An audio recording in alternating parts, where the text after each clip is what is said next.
Hello, good morning. मैं JCS से श्वेता आपका अपनी हिंदी क्लास में स्वागत करती हूँ। आज हम गद्य खंड पाठ 1 का व्याकरण देखेंगे। मतलब पाठ 1 बड़े भाई साहब की व्याकरण देखेंगे। तो व्याकरण में हमारा पहला प्रश्न है, निम्नलिखित शब्दों के दो दो पर्यायवाची शब्द लिखो। तो पहला शब्द दिया है यहाँ नसीहत। मैं सिर्फ बोलूंगी क्योंकि अगर मैं लिखूंगी तो बहुत बड़ा वीडियो हो जाएगा, तो मैं सिर्फ बोलूंगी, आप लोग ध्यान से सुनिएगा, ठीक है। तो नसीहत का हमें लिखना है उपदेश और सलाह। नसीहत के दो पर्यायवाची क्या हुए? उपदेश और सलाह। रोष का हुआ गुस्सा और क्रोध। आजादी का हुआ मुक्ति और स्वाधीनता। राजा का हुआ भूप्रति और नृपति। ताज्जुब का हुआ अचंभा और आश्चर्य। अगला प्रश्न दिया है, प्रेमचंद की भाषा बहुत पैनी और मुहावरेदार है, इसीलिए इनकी कहानियां रोचक और प्रभावपूर्ण होती हैं। इस कहानी में आप देखेंगे कि हर अनुच्छेद में 2-3 मुहावरों का प्रयोग किया है। उदाहरण, इन वाक्यों को देखिए और ध्यान से पढ़िए। तो इसमें कौन कौन से मुहावरे दिए हुए हैं? मेरा जी पढ़ने में बिल्कुल ना लगता, 1 घंटा भी किताब लेकर बैठना पहाड़ था। दूसरा दिया है, भाई साहब उपदेश की कला में निपुण थे, ऐसी ऐसी लगती बातें कहते, ऐसे ऐसे सूखती बांट चलाते कि मेरे जिगर के टुकड़े टुकड़े हो जाते और हिम्मत टूट जाती। वह जानलेवा टाइम टेबल, वह आँख फोड़ पुस्तकें किसी की याद न रहती और भाई साहब को नसीहत और फजीहत का अवसर मिल जाता। इसमें आगे इन्होंने दिया है, निम्नलिखित मुहावरों का वाक्य में प्रयोग कीजिए। तो पहला दिया है, सिर पर नंगी तलवार लटकी पड़ी थी। तो इसका मैं बोल देती हूँ, आज लिख लीजिए आप लोग। आज का गृह कार्य ना करने के कारण सुरेश के सिर पर नंगी तलवार लटकी पड़ी है। दूसरा मुहावरा दिया है, आड़े हाथों लेना। तो इसका लिखना है, छात्रों को बदमाशी करते हुए देखकर शिक्षक ने उन्हें आड़े हाथों लिया। फिर अगला लिखा है, अंधे के हाथ बटेर लगना। तो इसका लिखना है, होनहार छात्र के प्रश्नों के उत्तर देखकर रमेश परीक्षा में अव्वल आया है। यह तो अंधे के हाथ बटेर लगना जैसी वाली कहावत हो गई। अगला दिया है, लोहे के चने चबाना। इसका लिखना है, आईएएस की परीक्षा पास करना लोहे के चने चबाने के समान है। अगला मुहावरा दिया है, दांतों पसीने आना। तो इसका लिखना है, रमेश ने राजीव से कहा, अभी तुम कक्षा 8 में हो, जब कक्षा 11 में आओगे तब तुम्हें दांतों पसीने आ जाएगा। अगला लिखा है मुहावरा, ऐरा गहरा नत्थु खैरा। इसका लिखना है, छोटे मोटे काम तो ऐरे गहरे नत्थु खैरे भी कर लिया करते हैं। अब प्रश्न क्रमांक 3 में लिखा है, निम्नलिखित तत्सम तद्भव देशी आगत शब्दों को दिए गए उदाहरण के आधार पर छांट कर लिखिए। तो तत्सम अलग लिखने हैं, तद्भव अलग लिखने हैं, देशज अलग लिखने हैं, आगत अलग लिखने हैं। आगत में आएगा अंग्रेजी, उर्दू, अरबी, फारसी। आगत मतलब तत्सम वे शब्द होते हैं जो संस्कृत के ज्यों की त्यों हमारी भाषा में प्रयोग किए जा रहे हैं।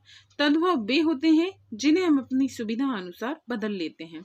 देशज वो शब्द होते हैं जो हमारी उपबोलियां जिसे बोलते हैं ना, जैसे आसपास की जो बोलियां होती हैं, जैसे हम लोग बुंदेलखंड में निवास करते हैं तो हमारी बोली बुंदेलखंडी है, तो बुंदेलखंडी के कुछ शब्द हिंदी भाषा में आ गए हैं तो वो हिंदी भाषा के शब्द कहलाने लगे हैं, तो उनको हम क्या बोलते हैं? देशज शब्द। इसी तरह से कुछ शब्द होते हैं आगत। आगत मतलब होता है जो दूसरी भाषाओं से आए हैं। उसमें दूसरी भाषा में कोई भी भाषा हो सकती है, अंग्रेजी हो सकती है, उर्दू हो सकती है, अरबी फारसी हो सकती है, और पुर्तगाली भी हो सकती है, डच भी हो सकती है। मतलब कोई भी, जितनी भी संसार में भाषाएं प्रयोग की जा रही हैं उनमें से कोई सी भी भाषा हो सकती है। जो हमारे, जैसे अब रेलगाड़ी ले लीजिए, रेलगाड़ी क्या है? एक अंग्रेजी शब्द है जो जो आगत और हिंदी शब्दों से मिलकर बना हुआ। कैसे? रेल शब्द जो हो गया वो इंग्लिश का हो गया ना। रेल किसका हो गया? इंग्लिश का। और गाड़ी किसका हो गया? हिंदी का। दोनों को मिलाने से क्या नए शब्द का निर्माण हो गया और क्या बन गया? रेलगाड़ी। तो ये सब जो इस प्रकार के शब्द होते हैं जो दो भाषाओं से मिलकर बनते हैं उनको हम बोलते हैं संकर शब्द। तो ये संकर शब्द ही ये दो पृथक भाषाओं से बनकर एक नए शब्द का निर्माण करते हैं। तो फिलहाल हमें यहाँ पर देखना है कि जो इन्होंने शब्द दिए हैं इनको छांटकर अलग अलग करना है। तो मैं आपको बोल देती हूँ, आप लोग लिख लीजिएगा, ठीक है। तो मैं इस तरह से बोलूँगी आपको कि आप समझ सकें। तो पहले हम लोग तत्सम छांट लेते हैं। तो तत्सम में हमें लिखना है चेष्टा, सूक्तिबाण, आधिपत्य, प्रातःकाल, विद्वान, निपुण और अभिलषा। क्या क्या हुए तत्सम शब्द, फिर से सुन लीजिए। चेष्टा, सूक्तिबाण, आधिपत्य, ये दिया आधिपत्य, प्रातःकाल, ये दिया यहाँ पे प्रातःकाल, और विद्वान उसी के बाजू में है और निपुण भी उसी के बाजू में है। फिर अभिलषा, ये हुआ है हमारे तत्सम शब्द। अब देखेंगे हम तद्भव। तद्भव में लिखना है आँख फोड़ और पन्ना, ये हुए हमारे तद्भव शब्द। देशज शब्द में लिखना है घुड़कियां और फटकार, ये हुए हमारे देशज शब्द। अब आगत शब्द में हमें लिखना है तालीम, जल्दबाजी, पुख्ता, हाशिया, जमात, हर्फ, जानलेवा, मेला तमाशा, मसलन, स्पेशल, स्कीम, भाई साहब, टाइम टेबल। ये शब्द हुए हमारे आगत शब्द। मैंने जब आपको पाठ समझाया था तब मैंने आपको एक चीज समझाई थी कि प्रेमचंद्र चूंकि उर्दू भाषा में भी लिखते हैं, इसीलिए इनकी भाषा में उर्दू शब्दों की अधिकता है। इसीलिए हमने यहाँ पर जितने आगत शब्द देखे हैं उनमें बहुतायत मात्रा में अरबी फारसी और उर्दू के शब्द हैं। इंग्लिश के कुछ 3-4 शब्द ही हैं, बाकी अरबी फारसी और उर्दू के शब्द हैं। अब हमें देखना है अगला प्रश्न क्रमांक 4 में, भाषा अध्ययन के प्रश्न क्रमांक 4 में दिया है क्रिया मुख्यतः 2 प्रकार की होती है, सकर्मक और अकर्मक। सकर्मक क्रिया, वाक्य में जिस क्रिया के प्रयोग में कर्म की उपेक्षा रहती है उसे सकर्मक क्रिया कहते हैं। जैसे शीला ने सेब खाया, मोहन ने पानी पिया। अकर्मक क्रिया, वाक्य में जिस क्रिया के प्रयोग में कर्म की अपेक्षा होती है उसे अकर्मक क्रिया कहते हैं। जैसे शीला हंसती है, बच्चा रो रहा है। अब इसमें दिया है नीचे दिए गए वाक्यों में से कौन सी क्रिया सकर्मक और कौन सी अकर्मक है, ये हमें बताना है। तो इसमें से मैं सिर्फ पूरा नहीं लिखूंगी, सिर्फ आशा लिख दूंगी, तो आप समझ लीजिएगा, बोलती है मैं पूरा जाऊंगी, ठीक है, कि कौन सी अकर्मक है कौन सी सकर्मक है। तो पहला वाक्य दिया है उन्होंने वही हाथ पकड़ लिया, तो ये हमारी सकर्मक है, ठीक है। दूसरा दिया है इन्होंने फिर चोरों का सा जीवन कटने लगा, ये अकर्मक है। तीसरा दिया है शैतान का हाल भी पढ़ा ही होगा, ये सकर्मक है। मैं यह लताड़ सुनकर आंसू बहाने लगा, यह भी सकर्मक है। अगला दिया है समय की पाबंदी पर एक निबंध लिखें, यह भी सकर्मक है। और लास्ट वाक्य दिया है मैं पीछे पीछे दौड़ रहा था, यह अकर्मक है। अब लिखा है 5वां प्रश्न दिया है एक प्रत्यय लगाकर शब्द बनाइए। जैसे शब्द इन्होंने दिए हैं विचार, इतिहास, संसार, दिन, नीति, प्रयोग, अधिकार।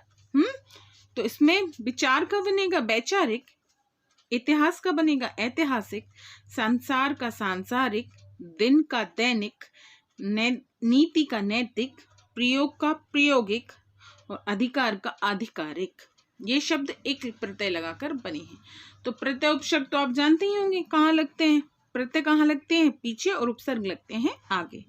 तो यहाँ पे मैंने जितने भी एक शब्द लगाए, जैसे विचार में एक जोड़ दिया तो वैचारिक हो गया, तो कहाँ जोड़ा, पीछे जोड़ा ना, तो ये हमारा शब्द नया बन गया। एक प्रत्यय लगने से एक नए शब्द का निर्माण हो गया। अब देखना है योग्यता विस्तार में दिया है प्रेमचंद की कहानियां मानसरोवर के 8 भागों में संकलित हैं। इनमें से कहानियां पढ़िए और कक्षा में सुनाइए। तो चूंकि हम अभी कक्षा में नहीं पढ़ रहे हैं तो इसलिए आप लोग इन्हें पढ़ के देख लीजिए। शिक्षा रटंत विद्या नहीं है, इस विषय पर कक्षा में परिचर्चा आयोजित कीजिए। और क्या पढ़ाई और खेलकूद साथ साथ चल सकते हैं कक्षा में, इस पर वाद विवाद प्रतियोगिता कीजिए। अब लिखा है परियोजना कार्य में कहानी में जिंदगी से प्राप्त अनुभवों को किताबी ज्ञान के से ज्यादा महत्वपूर्ण बताया गया है। अपने माता पिता, बड़े भाई बहनों एवं अन्य बुजुर्गों, अपने बड़े सदस्यों और उनके जीवन के बारे में बातचीत कीजिए और पता लगाइए कि बेहतर ढंग से जिंदगी जीने के लिए क्या काम आया। समझदारी, पुराने अनुभव या किताबी पढ़ाई। आपकी छोटी बहन, छोटा भाई छात्रावास में रहता है, उसकी पढ़ाई लिखाई के संबंध में उसे एक पत्र लिखिए। ये सब प्रोजेक्ट कार्य हैं, इनको हम बाद में देखेंगे। अभी हमारा यहाँ ये चैप्टर खत्म हो गया है। Okay, bye, take care.